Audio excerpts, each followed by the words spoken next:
Ini adalah jalan Pancoran, sebuah jalan utama ketika kita memasuki area Pecinan Glodok setelah melalui gapura yang baru dibangun.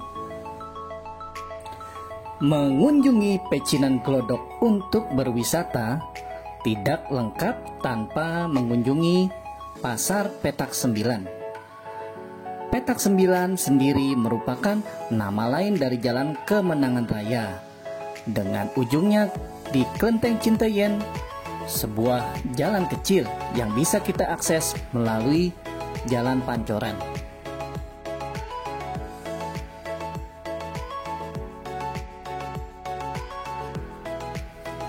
Ini adalah jalan masuk ke Pasar Petak Sembilan.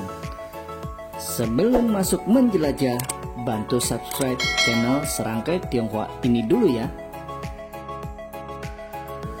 Di jalan ini, di kiri dan kanannya beragam toko kelontong yang menjual bahan makanan, pakaian, bahan jahit, perlengkapan rumah tangga, teripang, dan bermacam bahan makanan, juga penjualan baju, serta terdapat macam-macam makanan atau snack cemilan khas Tionghoa.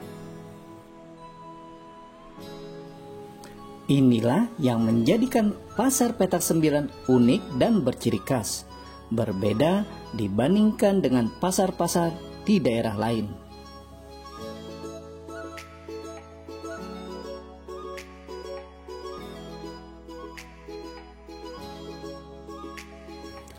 Menjelang Imlek, biasanya pasar ini pun dihias dengan pernak-pernik lampu lampion merah. Juga ada banyak kios atau toko yang menyediakan rupa-rupa peralatan untuk keperluan ibadat umat Buddha dan Konghucu, di mana ada beberapa nama seperti Sukaria, Sinar Makmur, dan yang terlama adalah Yunki yang sudah masuk 3 generasi. Di sini kita bisa mencium bau khas aroma hio atau dupa.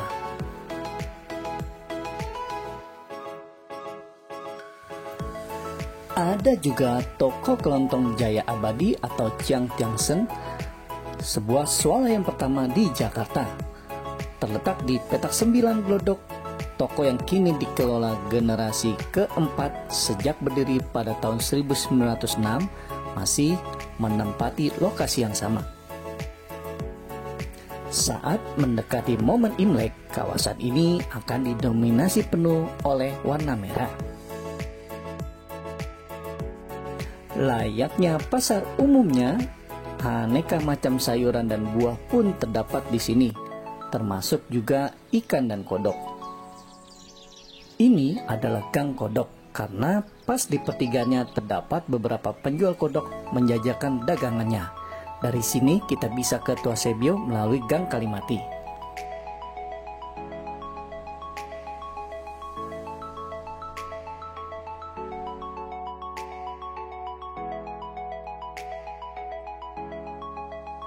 Menyusuri jalanan ini dan mengamati transaksi penjual dan pembeli serta segala yang ada di dalamnya menjadi keasikan tersendiri. Umumnya kualitas buah dan sayuran yang dijual adalah yang terbaik di Jakarta. Kalau tidak percaya, silakan kunjungi sendiri.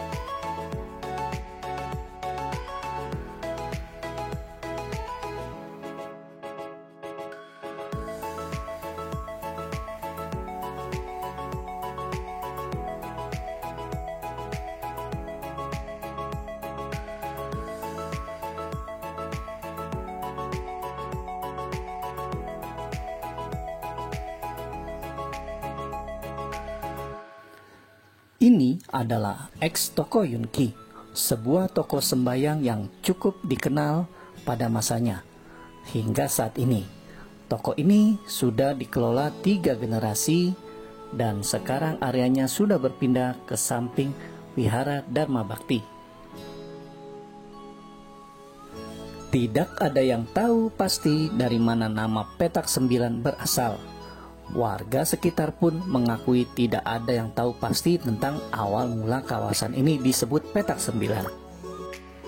Kabar yang beredar selama ini, penamaan petak 9 diambil karena dahulu di kawasan ini ada rumah petak yang berjumlah 9 buah.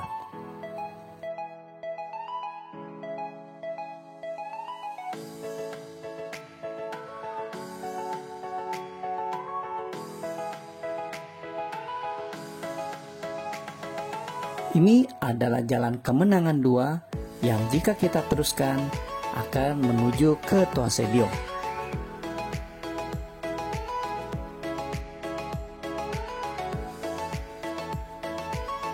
Selain toko Teksin atau Budi Baru, sebuah toko kelontong lama yang dikenal warga Pecinan Glodok,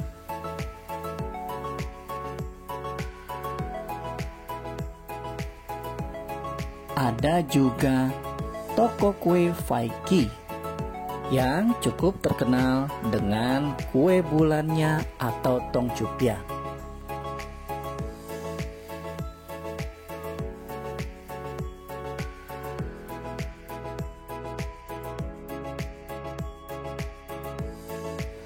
Lalu ada toko obat tradisional Kartijaya atau Hok Seng Tong di sebelahnya. Satu-satunya pedagang obat yang tersisa di area petak 9 ini.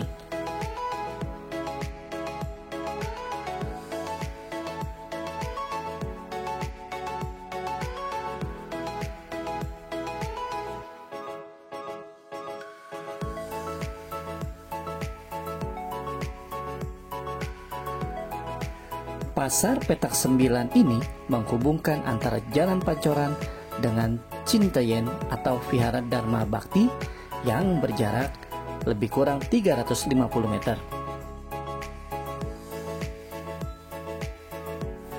Di sebelah kanannya tampak kita lihat area berwarna putih dan merah, sebuah area Vihara Dharma Bakti yang sedang dibangun ulang akibat sempat terbakar pada tanggal 2 Maret 2015 lalu.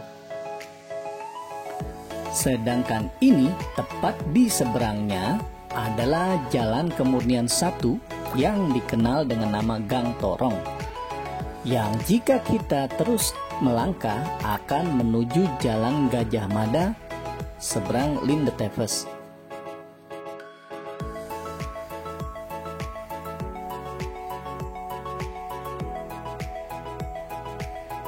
Tembok kuning ini adalah area Vihara Dharma Bakti atau Cinteyen. Tampak juga bangunan putih 2 lantai sebagai bangunan sementara untuk masyarakat yang beribadah karena adanya pembangunan kelenteng. Saat ini, Pasar Petak 9 terus berbenah sebagai salah satu ikon destinasi yang harus dikunjungi jika kita berwisata ke Pecinan Glodok. Rencana penataan area ini tentunya harus didukung, apalagi Pecinan Glodok sudah menjadi finalis 50 besar Anugerah Desa Wisata Indonesia Kemenparekraf.